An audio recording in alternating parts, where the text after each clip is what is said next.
Hey, it's Scott Petrak with another episode of the Brown Zone Coverage Podcast. It's Super Bowl week, yet the talk of the town is Myles Garrett's bombshell trade request. He wants to compete for Super Bowls and doesn't believe he can do that here. The Browns insist they won't trade Garrett, setting up an off-season stare down. Here to discuss this and maybe a little Super Bowl, as always, is Dave Chudowsky of Go, the WKYC Morning News. Hey, Chud, how's it going, bud? Oh my gosh, Scott, what is going on? I mean, did you see this coming this week? You know, we knew that he wasn't 100% happy, but boy, this is a bombshell, right? No doubt. He certainly laid the groundwork in December when he talked about not wanting to go through a rebuild and needing to see the team's blueprint for how it's going to contend in 2025 and beyond. And for the first time, he opened the door to playing somewhere else. He did that in December. Things didn't get any better after that. The Browns kept losing. He had his meetings with Andrew Berry and Kevin Stefanski and members of ownership, and he just wasn't satisfied about the plan. And he went on Radio Row at the Super Bowl on Wednesday. We're taping this Thursday, late morning. He went on Radio Row Wednesday and talked about it a lot, tried to explain his thinking, said he doesn't feel he's aligned with the Browns higher ups as far as how they're going to compete and contend in the next couple of years. So that's why he went ahead with this. But to me, the timing is surprising, given it's Super Bowl week. Now, I get it because he's able to go and talk to all these national media and get his opinion out there, put some pressure on the Browns. But I was surprised by the timing, and I was surprised by the forcefulness of his statement and the fact that he took a shot at Andrew Berry, saying it's not about going from Cleveland to Canton, and I don't know if it certainly was a shot at Berry. I don't think it was malicious. I think his point is it's not about playing for the Browns and then going to the Hall of Fame. It's about going to Super Bowls, and that's his consistent message. And he was adamant yesterday. It's not about the money. Now, I'm sure part of it could be about the money. And if the Browns are able to keep him like they insist they want to keep him, then I would assume there's a giant record breaking contract that comes with that. But I do feel like this request is about competing for Super Bowls. And Myles is a deep thinker. He thinks about himself a lot. I think we all do, but he certainly does.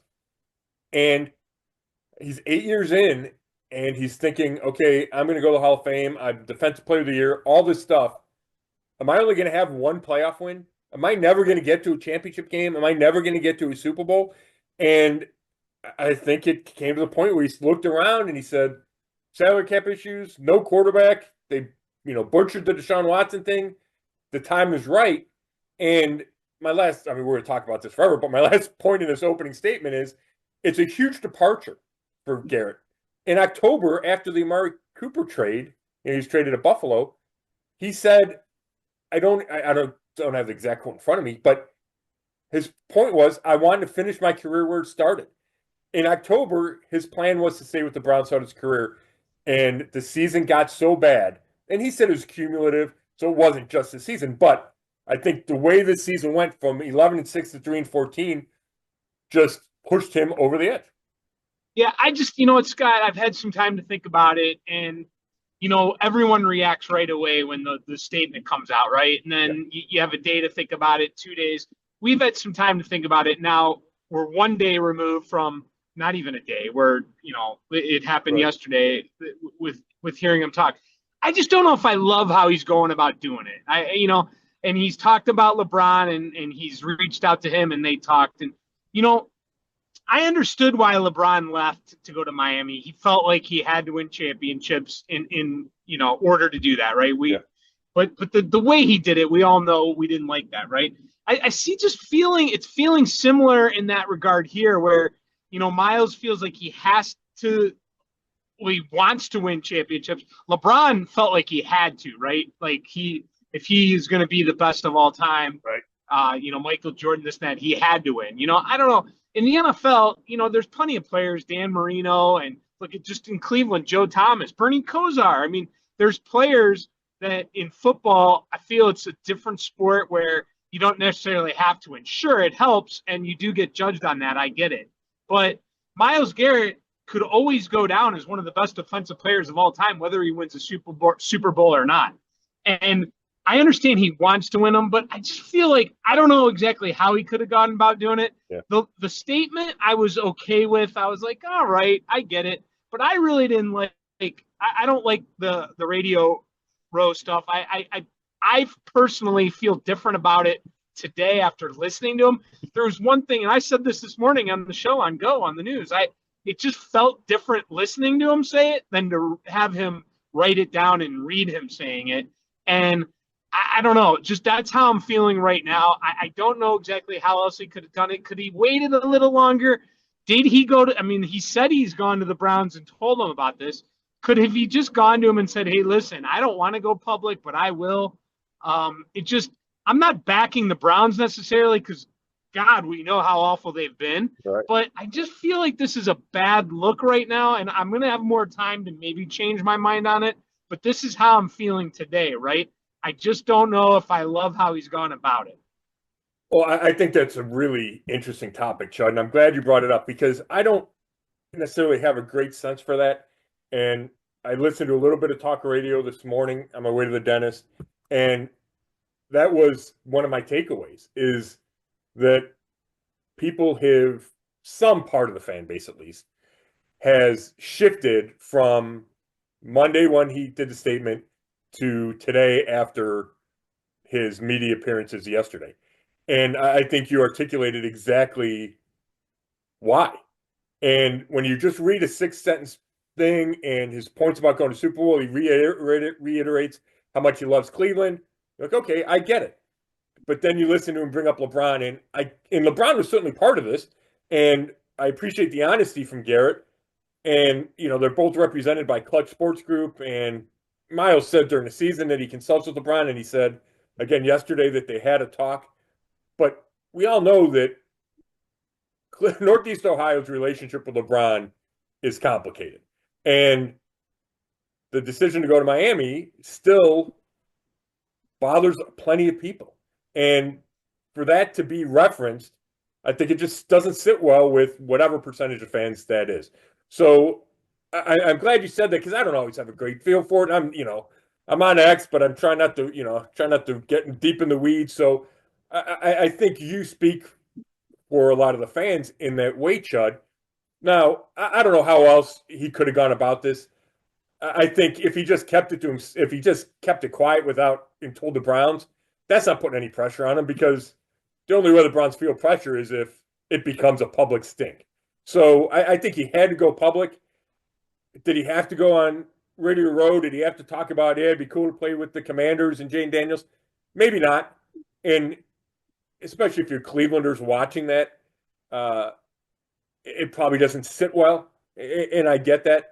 I also think that will fade and people remember how great Myles was if, in fact, he gets traded or if he comes back and he apologizes, he says he always wanted to be here, whatever. I think this could be water under the bridge eventually.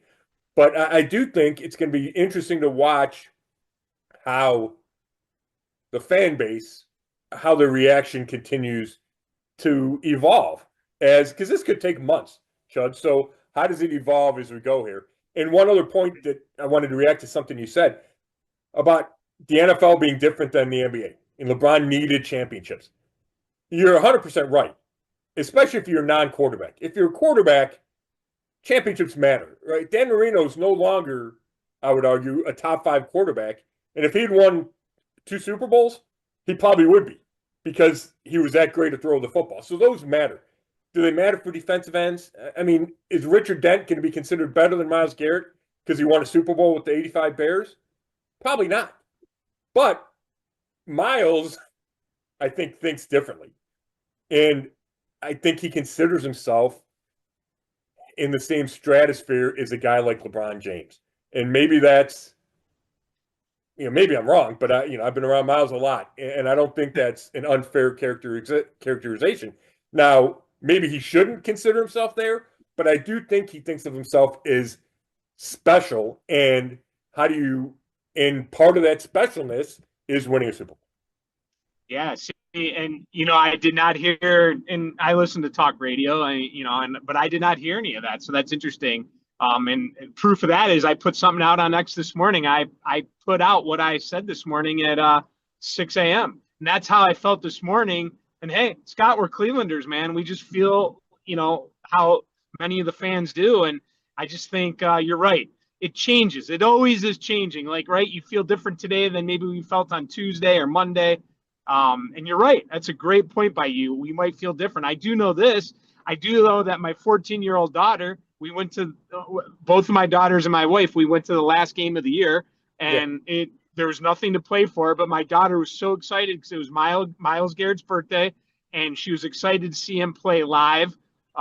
So she got to see him twice this year live, and she was excited about that. She didn't care whether the Browns were eliminated, right? She wanted to watch him play. And now she's bummed out because she's worried, and with good reason, that she won't get to watch him play anymore. But she told me last night, she goes, Dad, I don't care where Myles plays. She's going to root for him no matter where he's at because he's the man. And, it just depends on perspective, man. It depends on whether you're 14, 8, 28, 88. It's, you know what I mean? Everyone has different perspective on this. Like, she wanted a Myles Garrett jersey for Christmas, and it was $200. And my wife and I looked at each other like, no, we got her a Cavs sweatshirt and a Browns hat or something. Like, I just couldn't do it. And it's funny because I didn't really do it because I thought Myles was going to leave. I don't usually buy jerseys with names on them, but I was going to do it for her. And I just held back. And I said, you know what, how much is she really going to wear this?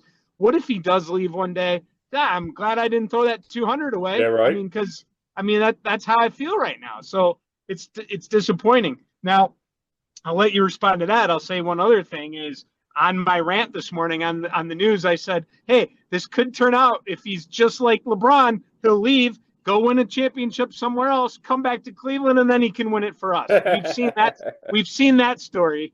I mean, like, I could see Myles wanting to do that and, thinking that he's walking this parallel path as LeBron. I could certainly see that. Now, the Browns would have to be in position to win a Super Bowl, and that's another discussion. But again, to go back to your point about the reaction, I had a woman I work with, and she's, she's older, she's whatever, 50s, I don't know.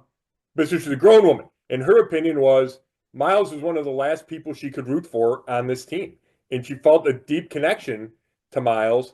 And the Deshaun Watson trade burned a lot of bridges, I think, especially for women. And she was all in support of Myles. Now, maybe that changes when she hears him trying to talk his way out of town. But I do think there's a segment of the population that thinks that way. There was that mini protest down at the stadium the other day with people, and they weren't angry at Myles. They were angry at the Browns for letting it get to this point. So it's fascinating, Chud. And there's a million layers to this. But let me just ask you straight up. He's a Hall of Fame player. Is it ever okay to trade a Hall of Fame player? Well, that was going to be one of my questions for you, and I was going to actually say it this way. Did Myles Garrett actually make it easier on the Browns to make this trade? Like, did he possibly do them a favor?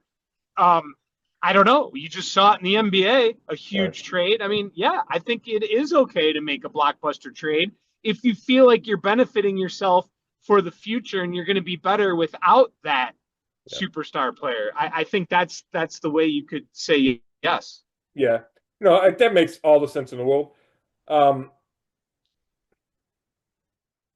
My pushback would be they're not going to be a better team after trading Myles Garrett. And I could be wrong about that. And we'll see what these packages wind up being. Let's assume they agree to at least listen to trade offers, or they wind up trading it. So, I think the conventional wisdom is it starts with 2 first-round draft picks, and then maybe they'll get more. And when Andrew Berry was asked at the Senior Bowl last week by the couple of writers about getting 2 first-round picks back, he said, yeah, we're not trading them. So wherever that bar is set, I think it starts there. Having said that, I don't know if that's realistic. If I mean, Myles Garrett's 29. He's still in his prime. He's 29. He's the best defensive player in the league. But Khalil Mack, when he was traded at 27, the Bears got back 2 first-round picks, and then they had to trade a couple. They made a couple of trades where they got more picks, but they had to give up picks. So they actually traded back in some rounds. So I just don't know if this thought of, man, you're going to get 3 first-rounders and a second-rounder and a player. Like, there's some crazy scenarios being thrown about that I just don't know if those are realistic. Yeah, like you don't know if they can become a better team. So basically, when I say, hey, maybe he did them a favor, well, if you're not going to get great talent in return, you don't think that they'll get better than what they had with him, then maybe they haven't. Exactly. Thank you. You summed it up perfectly.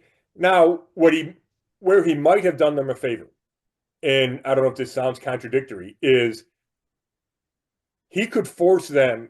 I think he needs to force them, or they need to be forced to reconsider the idea of a rebuild. And Andrew Berry has been adamant that that's not what they're going to do, that they're going to try to contend every year, including in 2025.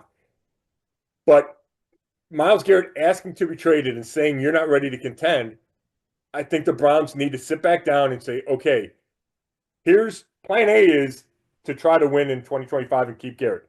Plan B is, okay, let's trade Myles Garrett, see if we can get as much as possible, try to, and that would just by nature, that would cause a rebuild, right? And then it becomes a bigger thing. It becomes winning in 2027 or 2028. Like, you shift the focus. And I think that's a really difficult discussion for this organization to have, but one that they need to. And if they go down that road, the only way you go down a rebuild is by trading Garrett. And now it is sitting in their lap. Is that really what they want to do?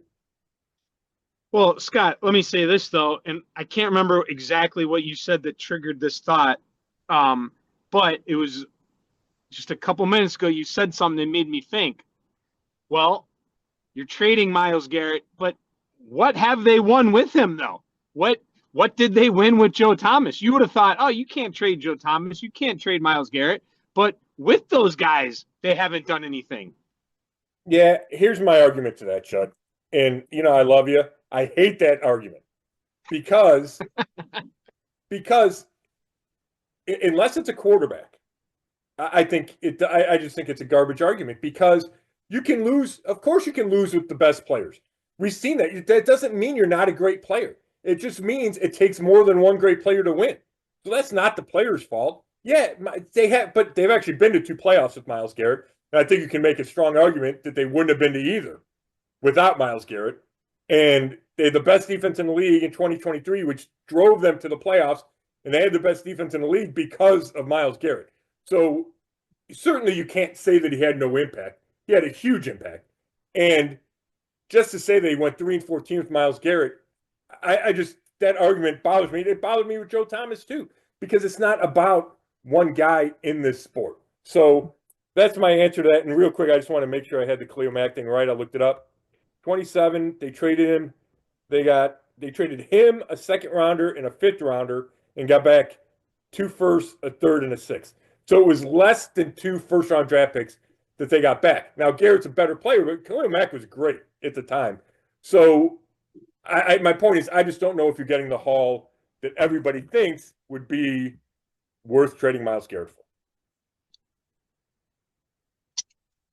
Well, Scott, you called it garbage, but one man's trash is another man's treasure. I mean, but I've just heard that so much, Chud, that I gotta, I don't have that many strong opinions, but I got one on there. Do you hear it a lot? You hear that a lot? I do. Huh? Not necessarily about Myles, but just I heard it a lot about Joe Thomas, and I think it just bothered me that, what did they want with Joe Thomas? It's not Joe's fault that they were bad, No.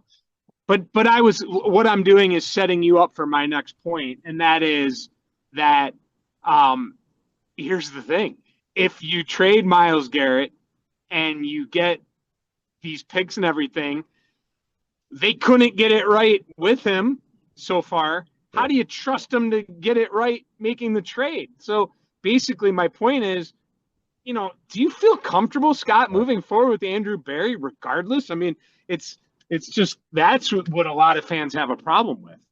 Oh, certainly. And I don't know how you could, Judd. I mean, I think Andrew Berry's a really smart guy. I think he's done some good things. The Browns went to the playoffs twice under Andrew Berry. And I do think people forget that.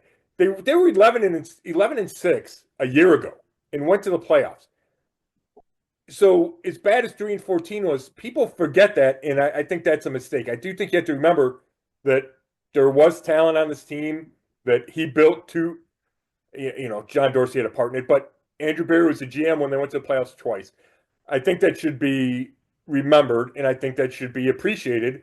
And he brought stability to this organization that had never had it, or it had been forever since it had it. But his talent evaluation has been flawed, and that's saying it nicely. So, no, I do not feel super confident that he's going to get this quarterback decision right. That he's going to maximize. I mean, they have like 11 draft picks right now, and it's not finalized because of compensatory picks. But let's assume they have 11 or 12 draft picks. Do I feel confident he's going to get those right and get maximum talent out of that? No. So that's the frustration with the fans. And I'll tell you what, I think that's at the core of Myles Garrett's doubts and desire to leave is he looks around and goes, well, they botched the Deshaun Watson thing, which, we've talked about that a million times. Maybe it was the right move at the time, and obviously failed miserably. And I think Myles was probably in support of it at the time, but now looks back and says, okay, they've never been able to get a quarterback that was able to win playoff games for us. Baker Mayfield won one, but Myles and Baker had their issues. So I just think he looks at it overall and says, how is this roster going to be good enough to compete with the Bills and the Chiefs and the Ravens over the next handful of years? And he just doesn't see that. Now, I think there's a way. I think if everything goes right, if you get lucky on a quarterback, find the right quarterback, whatever, you can change things in a hurry. And that's what the Browns are hoping. But if you're Garrett and you've lived it and you look around and you go, man, do I think these guys are going to get it right? His answer is no. And that's why he's making this request. So I think it's perfectly reasonable for fans to share that doubt. Yeah, I mean, well, first of all, I appreciate the Barry comment. That's a good point with the playoffs. And working with me as long as we have, I think the Browns weren't as good as everyone thought they were when they made the playoffs, and the expectations were too high, and Sure. That's why I didn't pick them to win as many games as most did this year. But I don't think they're as bad as people think they are now. I think they're in between. I mean, I really do. And I know that's such a confusing thing to say, but again, didn't think they were as good as they were when they made the playoffs, but I don't think they're that far. But yet I'm confused though, Scott, because you literally are having your superstar, Yes. your best player, saying he's on the inside. He sees more than we don't see anything compared to what he sees. He sees it. He's basically telling you, me, and all the Browns fans and the entire NFL that the Browns can't win, that they can't turn it around. That's what he's saying, not in the time frame that he needs it done. And then the Canton thing is an obvious throw at Andrew Berry. And to me, that's saying, I don't necessarily trust this guy to turn it around. He is telling us all of that. Yeah, there's no question. Now, what I think could be the gap, the divide in the thinking is that Andrew Berry says, hey, we're going to get Kirk Cousins and we're going to draft Shadir Sanders and I'm going to sign a receiver and a left tackle or draft whatever. And we're going to be good enough to compete for a playoff spot in 2025. And we think we're just going to continue to get better. We're going to get rid of Watson's money after 2026. And we have Denzel Ward. He goes through all the pros. And Garrett says, can we beat the Chiefs? And Barry's like, yeah, probably not. And he's like, then it doesn't matter. You're like, that's where I think the gap is the Browns, to me, getting to 10 wins next year and having a young quarterback that could be the answer, that's a huge step forward. And it's the step that they need to take to get back where there's hope again and a chance for a bright future. And I think Garrett looks at that and says, that's not enough. And what would change is if that rookie quarterback turns it into Jaden Daniels, right? Because then all of a sudden it looks like you can win right away. And we saw that with Washington. And Garrett said yesterday that, yeah, Washington's an appealing team because of Jaden Daniels. And they need a pass rusher. So that's kind of the vision that would have to be. But I think Garrett looks at everything, and he looks at the free agent quarterbacks, and he looks at the draft quarterbacks and goes, none of those guys is Jaden Daniels. None of those guys is going to compete with Patrick Mahomes or Josh Allen or Lamar Jackson. And that might be the reality of it. I think if you're the Browns, and if you want to be an optimistic Browns fan, you have to hope that it turns out differently, that everything exceeds your expectations, that they do find that quarterback. And Garrett looks at it like, yeah, that's not, we're still not going to the Super Bowl. And that's got to be tough to listen to. And it might be reality. But if you're the Browns, I don't know what the other choice is. Is the other choice to blow it all up and hope you somehow find a quarterback and in 2029, you're good again? Like, who wants to go through that?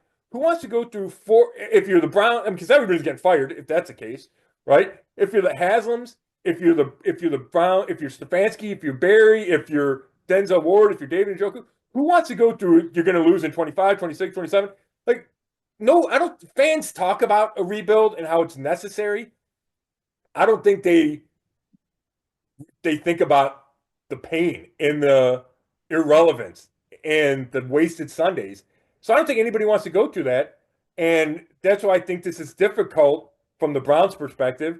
And I also think it's why Garrett looks around and goes, hey, it's going to be really hard for this team to win a Super Bowl. Do you think fans should be taking Garrett's side? And along with that, Scott, do you take his side? Well, I think it's a tough one, Chuck, because not easy. It's not easy, and I'm not sure you need to pick a side. Here's what I'll say: I can completely. Yeah, but if we didn't pick sides, we wouldn't be doing this. Yeah, well, that's a valid point. Right. You're right. Oh my gosh, you're killing me, Chuck. Here's what I'm going to say: I think the Browns should keep Myles Garrett, and if that means that you got to take a side, then I'd pick the Browns side. But I'm going to throw a giant caveat in here and say I completely understand Myles Garrett's desire to leave. But if you're a Browns fan, I think I would side with the Browns because you're cheering for the Browns and you're going to continue to cheer for the Browns when Myles Garrett leaves. And I think they're better with Myles Garrett. So therefore, I would pick the Browns side. Yeah. Well, here's the one thing I will say. I totally understand how the guy feels. But you know what? It's also hard to feel bad for a guy making millions and millions of dollars who signed a contract and has 2 years left. Yeah, that's fair. And that's why this has the potential to, number one, get ugly. Number one, right, last forever. If there's two timelines we have to think about here. One is the draft, which begins April 24th. If they're going to get, obviously, this year's draft picks and this year's first round draft pick, then you got to make the trade before the draft.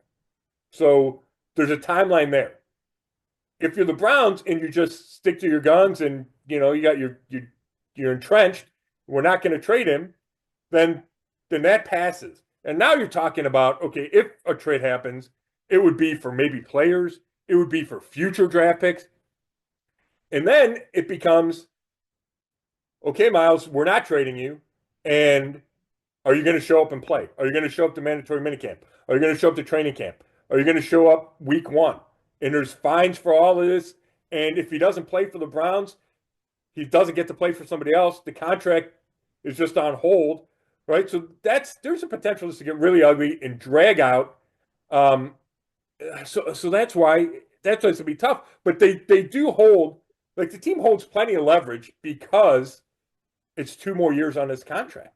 And it's $50 million. Well, I mean, the cash probably isn't because of bonuses, but it's still a lot of money. And if Myles really wants to go play for somewhere else, he can't do it unless he plays for the Browns or they agree to this trade. So the Browns have some cards. And I tell you what, Myles acknowledged that in his interviews Wednesday that the Browns could refuse to do that. He hopes they don't. He hopes they can reach a middle ground and send him somewhere he wants to go.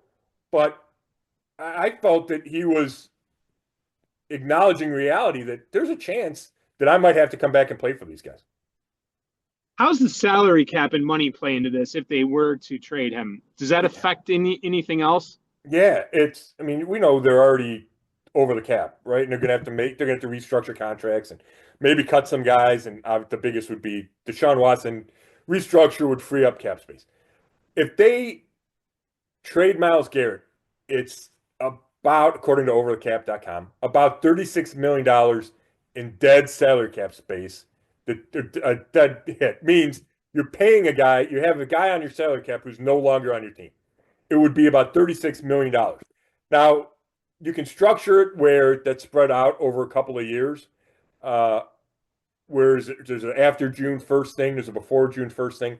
So it's a big hit. So not only are you're freeing yourself of his contract cash-wise, but you're taking a big salary cap hit to not have the best defensive player in football on your team, which is, again, why if you do this, it should probably be part of a much bigger rebuild. And then you're talking about Denzel Ward, who told Mary Kay Cabot at the Super Bowl that he wants to play with Myles Garrett, and he would have to reconsider things. Now he's under contract, I think, for 3 more years. So let's say they trade Myles Garrett and want to start a rebuild. Well, then do you have to trade Denzel Ward and take a cap hit there, and now you don't have a number 1 corner? Do you have to do it with Wyatt Teller? Like, it just creates all this where people love this fantasy of a rebuild, and you're going to start fresh, you're going to get 1 million draft picks. Well, as far as I can tell, the last team that did that was the Browns, and it was miserable, and then they got Baker, and then they got better, and it's a combination of all that. But you just don't see that. Like, teams just don't trade away all their best players in the NFL. So it's a delicate line for this team to walk, and I understand that they need to get younger and cheaper. I'm still not convinced that that's the right path for this team to take. And there's plenty of people that disagree with me. I am not in that boat. I am not yet where I say a rebuild, tear down is necessary. All right. So what happens? Do they trade him? Do they not trade him? What happens? Give it to me. Can I give you a percentage? Right now, I'm going 55% they trade him. And I would say it winds up being before the draft, just because I don't think you want to kick this rebuild down the road, and you'd want to start with a 2025 first round draft pick. But I mean, I'm pretty much down the middle, Chud, because for all those reasons I talked about the rebuild, I don't think Andrew Berry wants to be the guy that traded for Deshaun Watson and traded away Myles Garrett. Like, there's a lot at stake here, and it would here's what I'll tell you. It would take a significant change of thinking inside Browns headquarters for them to go through with the Myles Garrett trade. I'm going to go 80-20. They trade him. Yeah. And I leave that 20% because, I mean, listen, if you were told that you had a 20% chance that lightning was going to strike you down, or you would stand under a bridge and a car would fall on you and kill you, I would not like that. Yeah, there's a too big a chance. Yeah. I mean, that's 20% chance, right? Yeah. So I'm not saying it's definitely not, like, I could see where you're right, where they hold on to. My issue that I need to get over is how, and you know, I've seen multiple people say this. My brother-in-law sent a text to me. I'm not making this up. I've seen other people.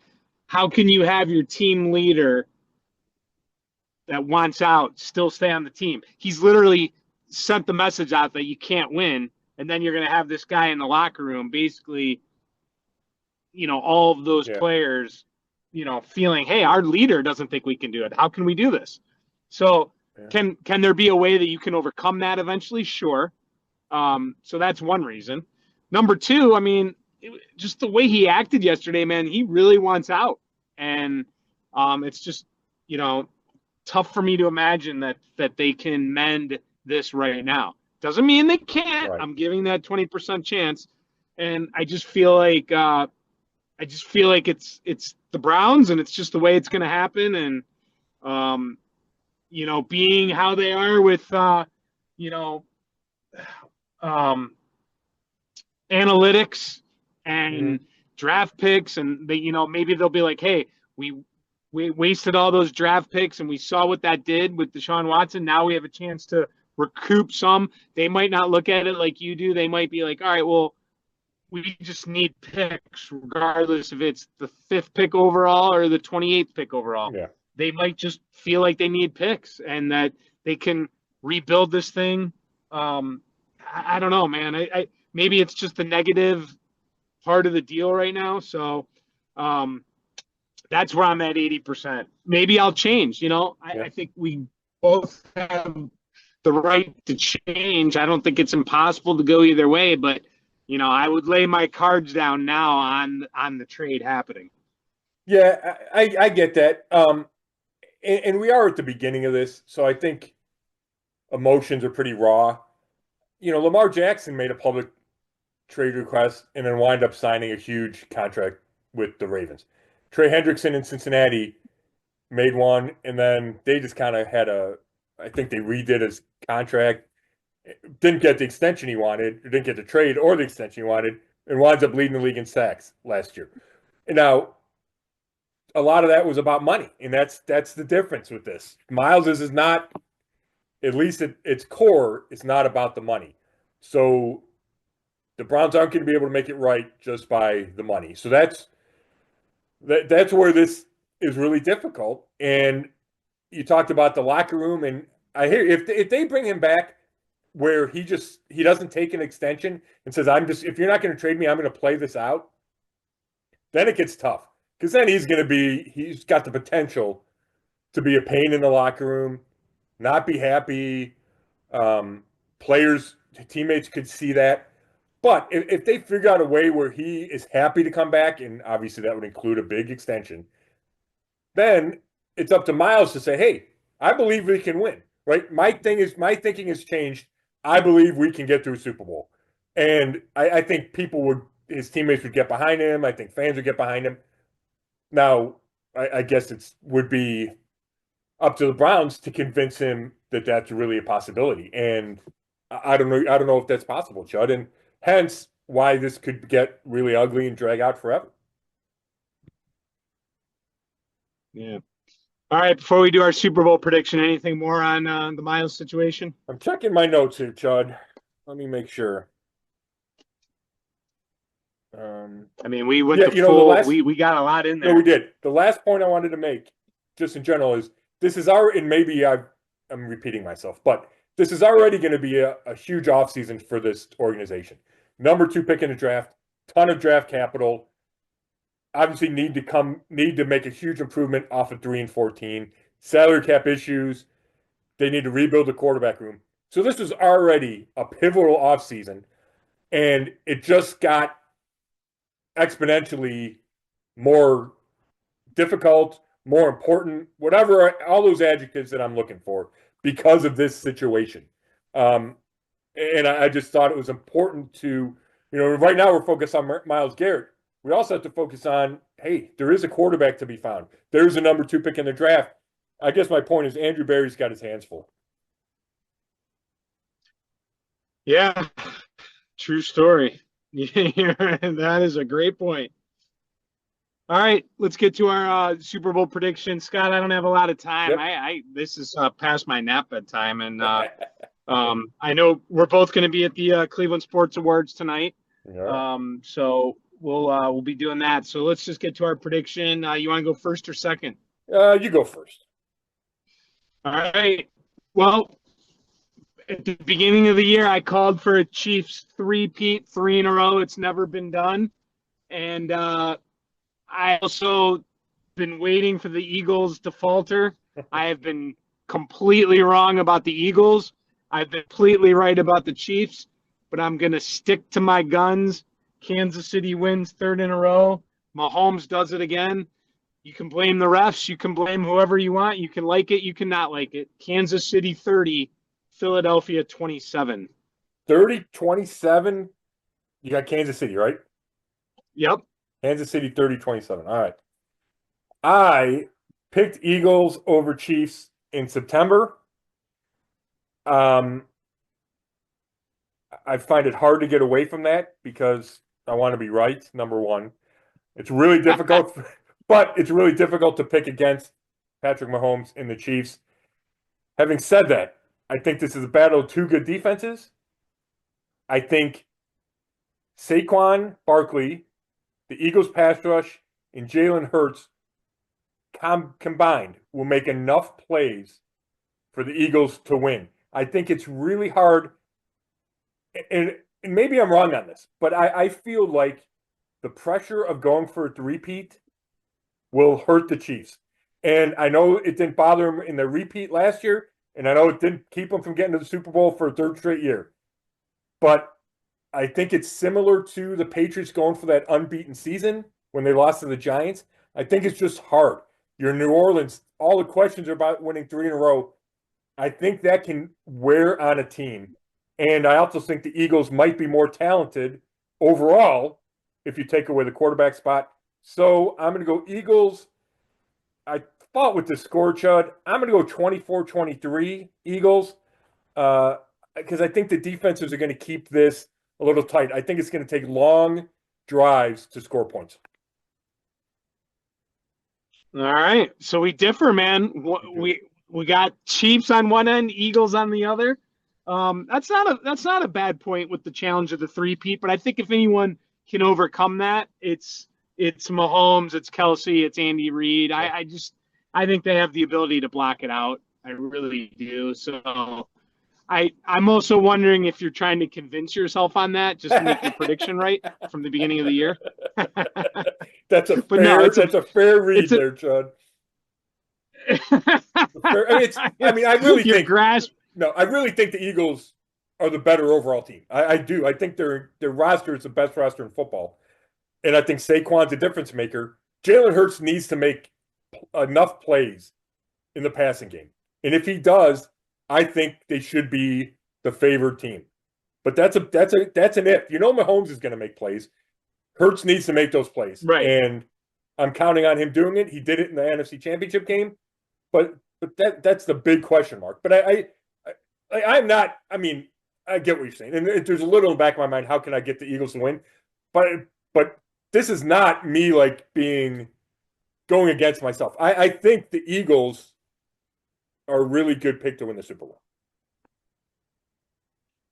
Yeah, I mean, they are a great team. There's no doubt. I've had to come around to that. Although I will say if the Chiefs can stop Saquon, it's going to be up to Hurts in that passing. They're going to have to figure out because I just can't imagine Saquon's going to do against Kansas City what he did against Washington. I agree. Which is why I went for a little bit of lower scoring game. I think he's still going to make plays. And if he doesn't make plays, he's going to open things up for Hurts to make some plays. And A.J. Brown's really good.